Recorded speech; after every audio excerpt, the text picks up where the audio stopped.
शमी वृक्ष का जो महत्व पहले कहा है, शमी वृक्ष की पत्तियां अदालत में या कानूनी कोई प्रोसेस के अंतर्गत कानूनी कोई कार्रवाई हो गई है या कोई अटका है काम, तो शमी की पत्तियों को एकादशी के दिन 5 जगह पर चढ़ाया जाता है उस कार्य को निपटाने। पहला, अशोक सुंदरी की जगह पर। अशोक सुंदरी की जगह कहाँ है आपको मालूम है, पहले भी बताया। जैसे ये शिवलिंग है, ये जलाधारी गोल, उसके सामने ये चरण, बीच में जो एक मोटी सी लाइन होती है वो अशोक सुंदरी की जगह है। तो अशोक सुंदरी की जगह पर शमी पत्र को चढ़ाया जाता है। अब शमी पत्र अशोक सुंदरी की जगह पर एक स्थान, दूसरा शिवलिंग के ऊपर, तीसरा जहां शिवलिंग रखा है, जहां शंकर का शिवलिंग रखा है उस कटी भाग पर शमी पत्र को चढ़ाया जाता है। चौथा, नंदी का जो चरण उभरा उठा हुआ दिखे वहां शमी पत्र चढ़ाया जाता है। पांचवा, शंकर भगवान के मंदिर के द्वार पर शमी पत्र चढ़ाया जाता है। केवल एक ही बार चढ़ाना चाहिए, जिस कामना से चढ़ा रहे हो, जो अदालत में कार्रवाई चल रही हो या कोई प्रशासनिक परेशानी आ गई हो या कोई काम अटका पड़ा हुआ है तो उसके लिए चढ़ाए। 5 स्थान है, 5 स्थान शमी पत्र को आप 5 चढ़ाएंगे, आपकी प्रशासनिक जो व्यवस्थाएं वो सुचारू हो जाएगी, वापिस कोई तकलीफ नहीं आएगी। शमी पत्र की बात। स्कंद पुराण यहाँ तक कहती है कि इस कथा के चरित्र को जो श्रवण कर लेता है उसको 26 एकादशी करना भी नहीं पड़ती। इस एकादशी की केवल ये कथा सुनकर ही वो तर जाता है। बहुत ध्यान से सुनना इसको, कथा तो बड़े भाव से सुन लो इसको, है? बड़े प्रेम से। इसलिए सारी एकादशियों में निर्जला एकादशी की महत्वता शास्त्र प्रमाण करता है महाराज। निर्जला एकादशी का उद्यापन जो करा जाता है, उसका उद्यापन और प्रदोष का जो उद्यापन करा जाता है, इन दोनों का क्रम लगभग एक जैसा ही। तो निर्जला पहुंची है और निर्जला ने जाकर भगवान नारायण से निवेदन करा। भगवान विष्णु ने पूछा, क्या बात है निर्जला, आज तुम खेलती हुई यहां पर आकर खड़ी हो गई, क्या हुआ, क्या है?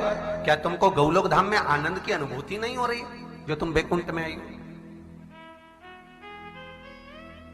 निर्जला घूमती घूमती भगवान के सम्मुख में पहुंच गई। भगवान ने पूछ रहे हैं, बार बार पूछा, निर्जला हुआ क्या तुमको? ए निर्जला, ए एकादशी, हुआ क्या है तुमको? क्या कारण है तुम्हारे यहां आने का, बैकुंठ पहुंचने का? शास्त्र कहता है सोमवार, मंगलवार, बुधवार, गुरुवार, शुक्रवार, शनिवार, ये देवता वो देवता सबके व्रत कर लो, सारे व्रत कर लो, पर ये व्रत आपको परमात्मा के धाम तक लेकर नहीं जा सकते, क्योंकि इनका जो पुण्य है वो मृत्यु लोक में आप थोड़ा सा भी गलत करते हैं तो पुण्य समाप्त हो जाता है। पर हिंदू धर्म के 3 व्रत ऐसे बता दिए जिन व्रतों का पुण्य समाप्त नहीं हुआ। हिंदू धर्म के 3 व्रत ऐसे हो गए जिनका पुण्य समाप्त नहीं हुआ महाराज, जिनका पुण्य प्रबलता में बढ़ता गया। पहले नंबर पर एकादशी, दूसरे नंबर पर प्रदोष और तीसरे नंबर पर शिवरात्रि। एकादशी भी 26 है तो प्रदोष भी जम के बोलते जाओ 26 है, शिवरात्रि केवल 12, और अगर अधिक मास की पड़ जावे तो ये 13, पर अधिक की आए तो 13 है। तो यहां शास्त्र कह रहा है कि 3 व्रत हमारे यहाँ जिनका पुण्य समाप्त नहीं हुआ, जिनका पुण्य प्रबल हुआ, बड़ा, इसलिए आज भी माता एकादशी का व्रत करती है।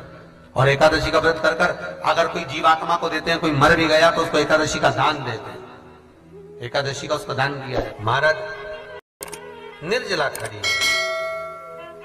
पूछा क्यों आई हो, क्या कारण? निर्जला आई तब लक्ष्मी मैया उठकर निर्जला के करीब में गई। बहुत सरल थी निर्जला। कहते हैं कामा एकादशी सबसे लंबी है। कौन सी एकादशी? कामा।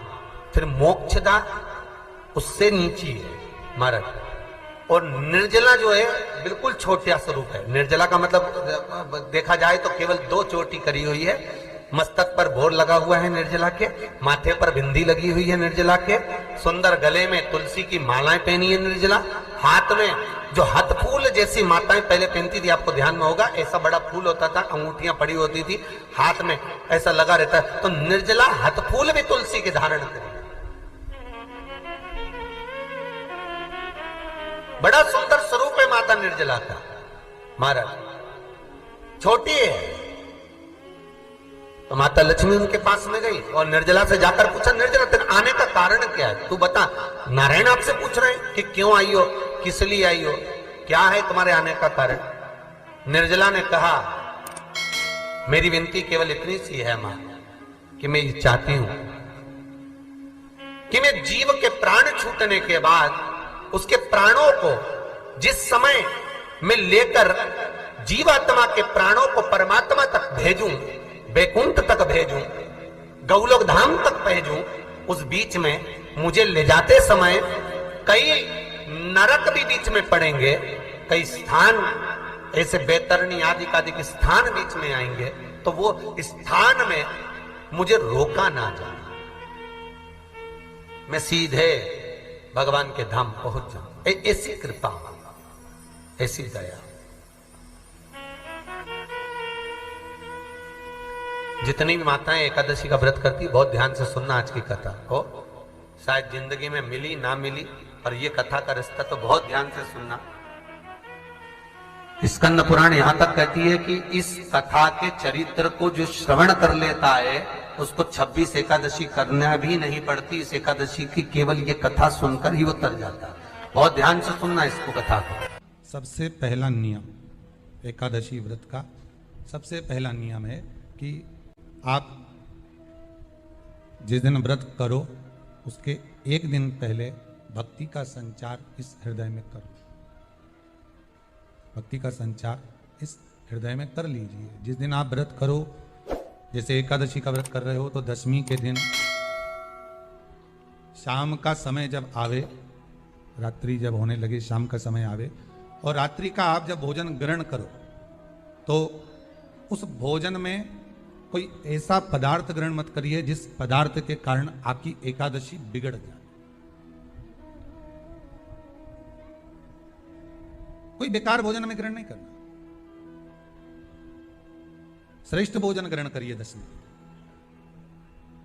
और एकादशी का दूसरा नियम बहुत ध्यान से सुनिएगा। जिस दिन आपकी एकादशी का व्रत हो उस दिन प्रयास करिएगा कि अपने हाथ से किसी भी वृक्ष की कोई पत्ती टूटे ना। अपने हाथ से किसी भी वृक्ष की, पौधे की, किसी भी वृक्ष की पत्ती अपने हाथ से ना टूटे। बहुत ध्यान दीजिएगा महाराज। एकादशी का ये दूसरा नियम है कि अपने हाथ से किसी पौधे की, किसी वृक्ष की, किसी डाली की कोई पत्ती टूटे ना, कोई पत्ती ना टूटे, इसका प्रयास करिए। कितना सुंदर व्याख्यान कहा है, कितना सुंदर वर्णन है महाराज कि मात्र एकादशी का व्रत कर लेने पर, मात्र एकादशी का व्रत कर लेने पर